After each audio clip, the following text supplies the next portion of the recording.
Ok, obrigado, senhor presidente. Boa tarde, doutor Marcelo.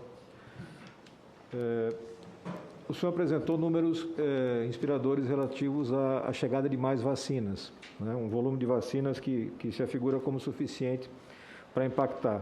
Então, é correto concluir que um volume maior de vacinas é o caminho correto para que a gente possa reduzir o número de contaminados, por conseguinte de internados, por conseguinte de mortes. É isso? Isso. Só para deixar registrado, senhor presidente, que essa comissão já comprovou que o Brasil abriu mão, por decisão política, de 4,5 milhões de doses de vacinas da Pfizer e 49 milhões de doses de vacina da Coronavac.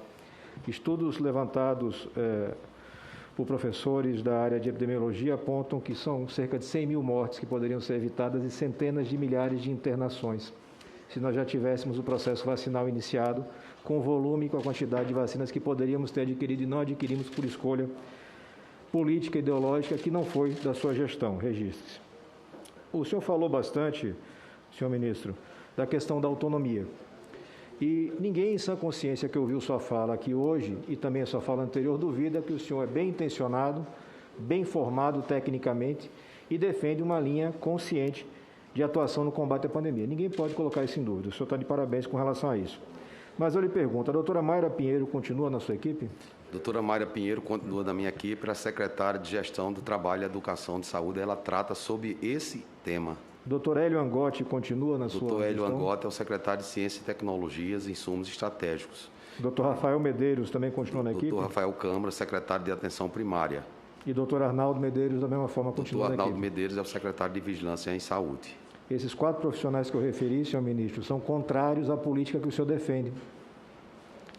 Eles defendem tratamento precoce, eles desvalorizam vacinas. Na nossa gestão, não há, na minha pasta, nenhuma decisão deles que contrarie o que eu determino. Mas o senhor imagina que é viável tocar uma política pública de alta complexidade com uma equipe que defende ideias diversas da de Vossa Excelência? Sempre que houver necessidade de fazer modificações na equipe, eu farei, senador. Acho importante registrar, senhor ministro, que, não tendo o conhecimento bíblico da senadora Soraya, eu vou recorrer a um adágio popular, né? De boas intenções o inferno está cheio. É muito claro o que nós vivemos hoje no Brasil. Nós temos, no topo da pirâmide hierárquica, um presidente que não acredita na ciência. Nós temos no meio dessa pirâmide um ministro técnico que acredita na ciência e está visivelmente se esforçando em benefício da saúde dos brasileiros. E abaixo de Vossa Excelência, um grupo muito grande que se identifica e se conecta diretamente com o presidente da República, ultrapassando a sua autoridade como ministro, em prol de uma política equivocada e que literalmente impediu que nós salvássemos vidas. Então, eu coloco isso como um alerta, porque não basta ser bem intencionado, é preciso ter condições de executar um trabalho. Se o senhor não tiver condições de executar um trabalho, é preciso ter a legitimidade de falar aos brasileiros, sob pena de ser mais uma vítima da máquina de destruição de reputações que nós vivemos hoje, que nós presenciamos hoje. Então, é um alerta que eu faço a Vossa Excelência. Vossa Excelência também citou bastante aqui o novo programa de testagem, o Previcov, correto? O Previcov é só um braço, é a parte do estudo de sorológico. Né? Nós vamos acrescentar a questão do teste rápido. Esse teste rápido você tem, na atenção primária, o objetivo é testar 1.800.000 brasileiros todos os meses e a testagem de assintomáticos ou pré-sintomáticos, de tal sorte que até 20 milhões de testes por mês. Nós já distribuímos. Isso não é Previcov, é mais uma política que se isso é mais uma política. E nós estamos adquirindo, já falei que temos já certo 14 milhões de testes.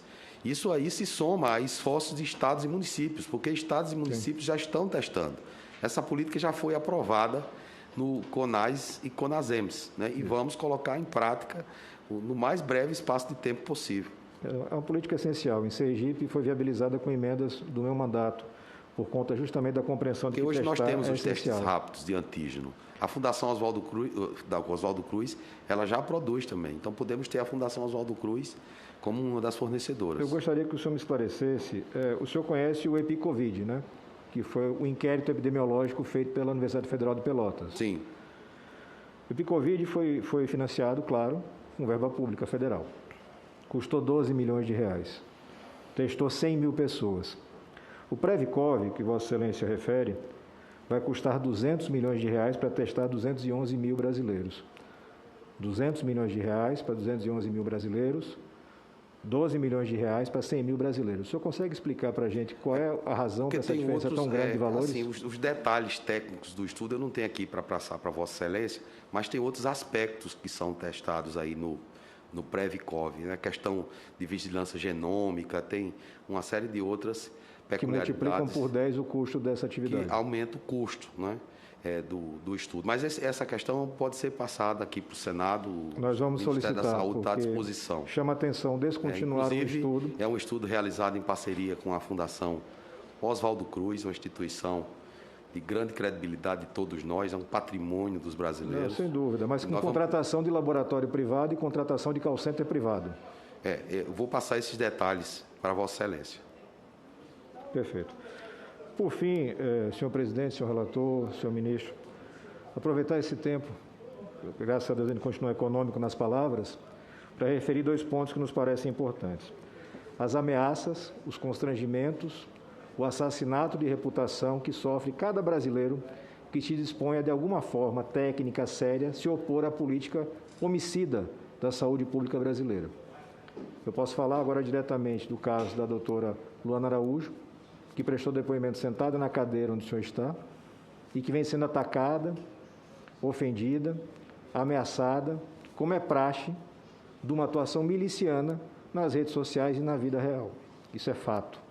Eu posso falar de outros depoentes que têm histórias para contar importantes, mas que não têm coragem de sentar na sua cadeira porque já são previamente ameaçados, eles e seus familiares.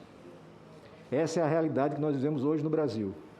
E talvez essas pessoas tenham o direito de se esconder, mas nós, senadores, não temos. Porque a gente saiu para a rua pedir o voto das pessoas sob pretexto de representar os nossos estados e a República. E a República hoje está ameaçada porque um cidadão honesto não pode se posicionar. Nós voltamos no tempo, parece que é a década de 60, onde um cidadão comum não pode manifestar sua opinião sob pena de ser alvo de uma milícia digital. A desinformação é crime e cada vez mais grave. Nós tivemos ontem um episódio que precisa de atenção dessa CPI. Eu vou apresentar os requerimentos, senhor presidente e senhor relator. O senhor presidente da República fez uso da sua estratégia de desinformação tradicional. Ele procura o cercadinho, onde ele pode passar o recado midiático para as redes e para a mídia, sem ser questionado por nenhum jornalista sério, porque os jornalistas sérios foram expulsos pela CLAC já há muito tempo. E lá ele apresentou uma mentira, segundo a qual existiria um relatório do Tribunal de Contas da União informando ou sugerindo que metade das mortes por Covid nunca existiram. Era mentira. O Tribunal de Contas da União se deu ao trabalho de publicar uma nota para desmentir o presidente da República. Mas se parece muito grave, consegue ficar mais grave ainda. Afinal de contas, é o Brasil. Hoje nós temos a informação de quem fez a inclusão do texto base que deu origem à deturpação feita pelo presidente da República. Já está circulando na imprensa. O presidente tinha plena consciência de que estava falando uma mentira. E isso, senhor ministro, é absolutamente inaceitável.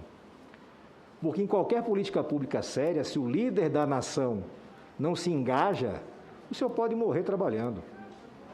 O senhor pode se esforçar como for. Porque o brasileiro realmente não vai usar máscara, o brasileiro realmente não vai respeitar isolamento, o brasileiro realmente não vai buscar a segunda dose de vacina. Porque o seu líder maior, deliberadamente, criminosamente, busca desinformar a cada segundo. Ele hoje desmentiu a própria fala, reconheceu que estava equivocado, reconheceu que fez uma tabela com base num documento fictício, mas ele não para, porque Bolsonaro não conhece a marcha ré, ele só avança.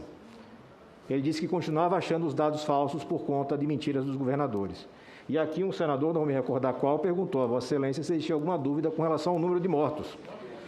E Vossa Excelência respondeu, não, o número de mortos é esse mesmo, 474.614 brasileiros que morreram. Então, senhor ministro, o senhor disse também no começo da sua fala que quando está perto do senhor, o presidente usa máscara. Então, se eu puder lhe fazer um pedido ou uma sugestão, eu vou fazer bem singela. O senhor pode deixar o seu 02 no Ministério e acompanhar o presidente da República 24 horas por dia. Vai ser um serviço mais importante para o Brasil e para a saúde pública. Obrigado, senhor presidente. Senador Fernando Bezerra.